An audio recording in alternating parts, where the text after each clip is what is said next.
आज हम लोग पोएट्री का पहला पाठ, पहली poem character of a happy life पढ़ेंगे।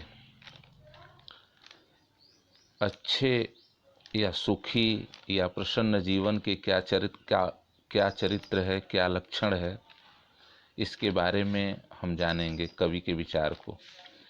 इस कविता के कवि हैं सर हेनरी ऊटन। इस कविता में कवि ने अच्छे व्यक्तियों के कौन से गुण हैं, कैसा उनका चरित्र होता है, उनके क्या लक्षण हैं, 6 पदों में विस्तार से इसके बारे में बताया है। हम लोग पहले स्टेंजा को लेते हैं। How happy is he born or taught that serveth not another's will whose armor is his honest thought and simple truth his utmost skill. How happy is he born or taught? यहाँ एक बात मैं स्पष्ट कर दूं कि how और what के बाद अगर प्रश्नवाचक चिन्ह नहीं होता तो उसका अर्थ क्या और कैसे न हो करके उसका अर्थ अधिक से होता है, ज़्यादा से होता है। यहाँ भी देखिए प्रश्नवाची चिन्ह नहीं लगा है। ये मेरा अपना मत है, इस पर मतभेद हो सकता है विद्वानों में। How happy is he born or taught. Born अर्थात जन्म, टॉट अर्थात शिक्षा। यूँ तो टॉट माने शिष्य भी होता है, लेकिन यहाँ टॉट का अर्थ शिक्षा।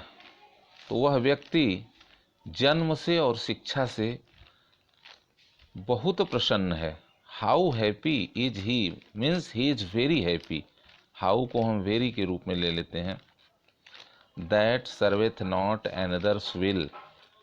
दैट मीन्स वह व्यक्ति जो, सर्वेथ सर्वस, सर्व माने सेवा करना। जैसे आज किसी क्रिया में यस या ईएस लगता है, पहले यस या ईएस न लग के टीएच लगता था, तो यहाँ सर्व को सिंगुलर बनाया गया है टीएच लगा करके। That serveth not another's will. जो एनदर्स माने दूसरों के, विल माने इच्छा, जो दूसरों की इच्छा से काम नहीं करता। जो दूसरों की इच्छा से, जो व्यक्ति दूसरे की इच्छा से काम नहीं करता अर्थात अपनी इच्छा से काम करता है, उसी की शिक्षा सार्थक है, उसी का जन्म सार्थक है। अगले पंक्ति में कहते हैं whose armour is his honest thought. Whose माने जिसके, जिसके माने जिस व्यक्ति के। आर्मर, आर्मर कहते हैं कवच को। कवच शब्द तो बहुत परिचित है हमारे देश में। युद्ध में सैनिक लोग रक्षा के लिए पहना करते थे कवच। महाभारत में आपने सुना होगा कर्ण भी कवच धारण करता था। उसका तो प्राकृतिक था, शरीर के साथ जुड़ा हुआ था। तो कवच का अर्थ हम रक्षक करेंगे। कवच माने रक्षक, जो रक्षा करने वाला है। Whose armour is his honest thought. जो अच्छा व्यक्ति है, जो प्रसन्न व्यक्ति है, जो जिसको हम खुश व्यक्ति कहेंगे, हैप्पी मैन कहेंगे, उसके ऑनेस्ट थॉट माने अच्छे विचार, ईमानदारी पूर्ण विचार उसके रक्षक होते हैं। तो एक प्रसन्न व्यक्ति का यह लक्षण है कि वह ईमानदार होता है, दूसरे शब्दों में कहें, या ईमानदारी उसका विशिष्ट गुण होता है। And simple truth his utmost skill. आगे देखिए, कहते हैं सिंपल ट्रूथ माने सत्य। सत्य न सामान्य होता है न विशिष्ट होता है, यह कवि के कहने का ढंग है। अर्थात छोटी से छोटी बात भी, बड़ी से बड़ी बात भी, चाहे जो हो, वह सत्य का पालन करता है। अटमोस्ट सर्वाधिक, स्किल गुण, कौशल। स्किल का अगर शाब्दिक अर्थ लेंगे तो कौशल होता है।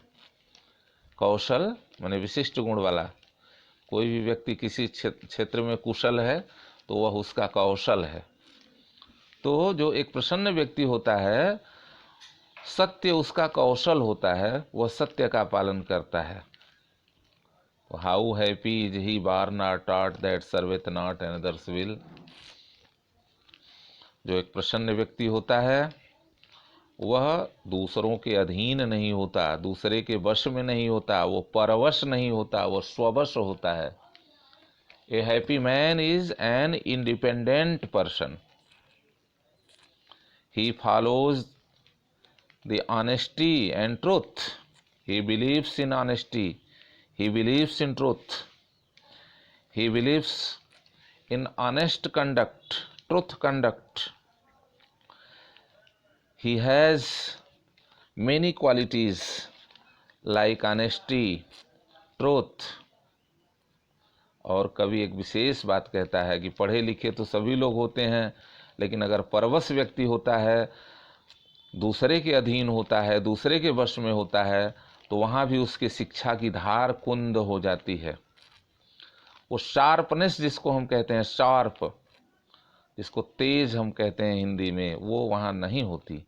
तो एक प्रसन्न व्यक्ति ईमानदार व्यक्ति होता है, सत्यवादी व्यक्ति होता है, सत्य का पालन करता है, ईमानदारी का पालन करता है, और ऐसे ही व्यक्ति को कवि प्रसन्न मानता है, और ऐसे ही व्यक्ति की कवि शिक्षा को भी सफल मानता है, जो परवश नहीं है, स्ववश है, सेल्फ कंट्रोल्ड है।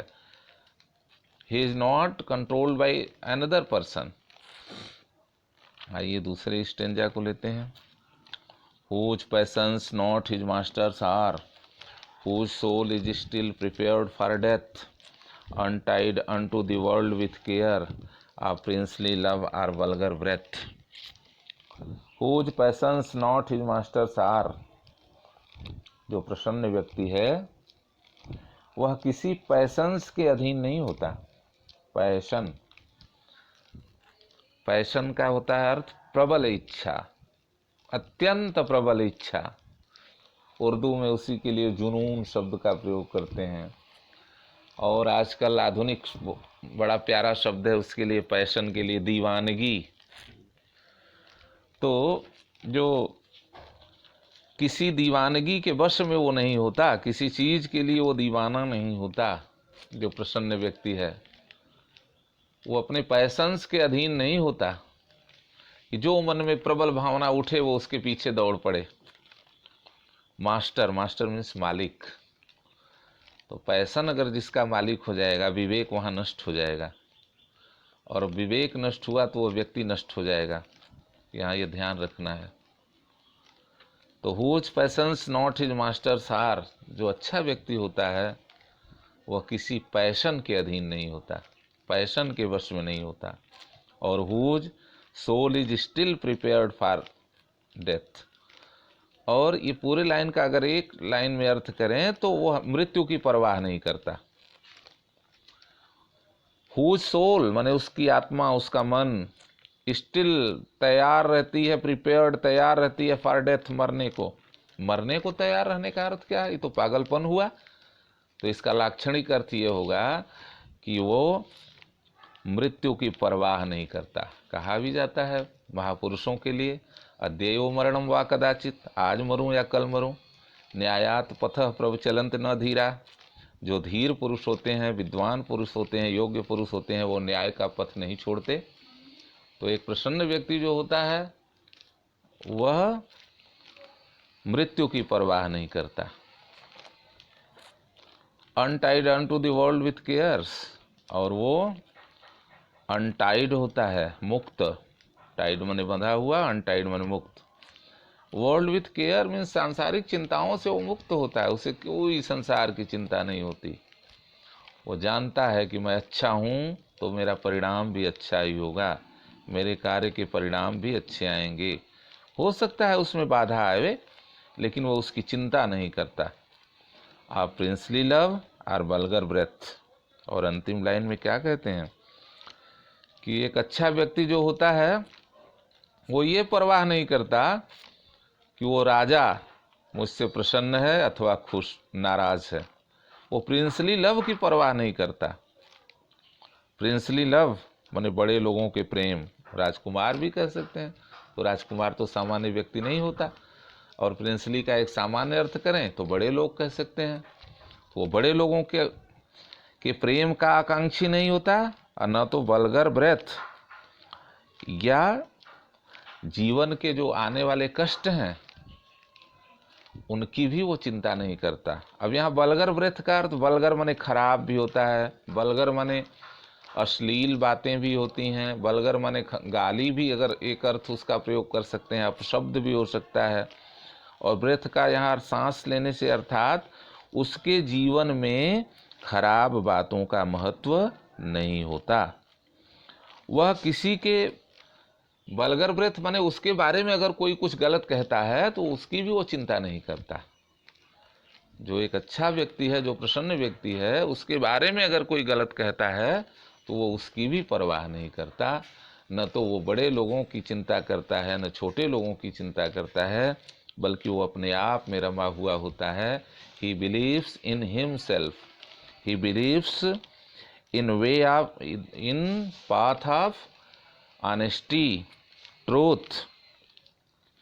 He is never affected by his passions. He never cares for death. He knows about death. He knows the end of life is death. So he is never worried about death. He is free from all worldly affairs, all worldly cares. और तीसरी stanza, who hath his life from rumors freed, whose conscience is his strong retreat, whose state can neither flatters feed, nor ruin make oppressors great. Who hath his life from rumors freed, जो प्रसन्न व्यक्ति होता है ना, वो अफवाहों पर ध्यान नहीं देता। र्यूमर्स, अफवाहें, वो बातें जिनका कोई आधार नहीं होता, बेसलेस वर्ड्स, बेसलेस टॉक्स, उन पर वो विश्वास नहीं करता। समझदार और नासमझ का यह भी एक अंतर होता है। नासमझ अफवाहों को लेकर के बैठ जाता है, उनकी चर्चा करने लगता है, और समझदार व्यक्ति उनको अनसुना करता है। तो जो एक प्रसन्न व्यक्ति होता है वो र्यूमर्स से फ्रीड होता है, मुक्त होता है। Whose conscience is his strong retreat. तो कैसे वो निर्णय करता है, दूसरी लाइन में बता रहे हैं। वो अपने अंतर मन पर ही विश्वास करता है। कॉन्शियंस, अंतर चेतना, अंतर मन, अंतःकरण कहा जाता है कि अंतःकरण में व्यक्ति के जहाँ मन भी होती है, बुद्धि भी होता है, चित्त भी होता है, अहंकार भी होता है। 4 गुण होते हैं व्यक्ति के अंतःकरण में। बुद्धि, मन, विवेक उसी से होगा, निर्णय वहीं से होगा कि अब जो सुनाई पड़ रहा है, जो सुन रहा हूँ, जो देख रहा हूँ, यह सत्य है अथवा असत्य है। रिट्रीट माने, रिट्रीट का एक अर्थ पीछे हटना होता है, रिट्रीट का एक अर्थ शरण स्थली भी होता है।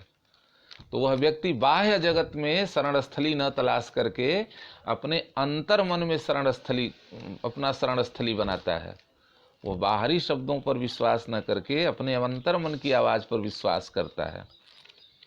Whose state can neither flatters feed, और जो एक अच्छा व्यक्ति होता है ना, उसके स्टेट को, उसकी स्थिति को, उसके दशा को कोई भी फ्लैटर्स, कोई चापलूस कभी प्रभावित नहीं कर सकता। चापलूसों में, चारणों में बहुत गुण होते हैं। यह व्यंग है गुण, अवगुण के लिए गुण शब्द का प्रयोग किया जा रहा है। वो किसी को भी प्रभावित करने की क्षमता रखते हैं मुंह पे तारीफ करके, लेकिन वो व्यक्ति जानता है, जो प्रसन्न व्यक्ति है वो जानता है, परोक्षे कार्यहंतारम प्रत्यक्षे प्रियवादिना वर्जयेत एतादृशम मित्रम विषकुंभोपयोमुखम। है तो ये संस्कृत का श्लोक, लेकिन उसका तारतम्य यहाँ से है कि ऐसे लोग जो सामने तारीफ करते हैं, पीछे निंदा करते हैं, ऐसे मित्रों को वो समझता है और ऐसे मित्रों से वो बचता है। फ्लैटर्स माने चापलूसों से वो दूर रहता है। नार रूइन मेक ऑपरेसर्स ग्रेट।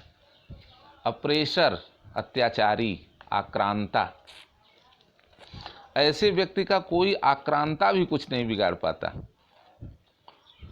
कोई भी आक्रांता, चाहे कि उसका कुछ रूइन, उसे नष्ट कर दें, उसे बर्बाद कर दें, तो उसको नहीं कर पाता, क्योंकि वह he believes in his conscience, he does not believe in rumours, he is free from rumours, he never likes flattery, वो चापलूसी पसंद नहीं करता। तो these are the special qualities of a happy man. Thank you, धन्यवाद।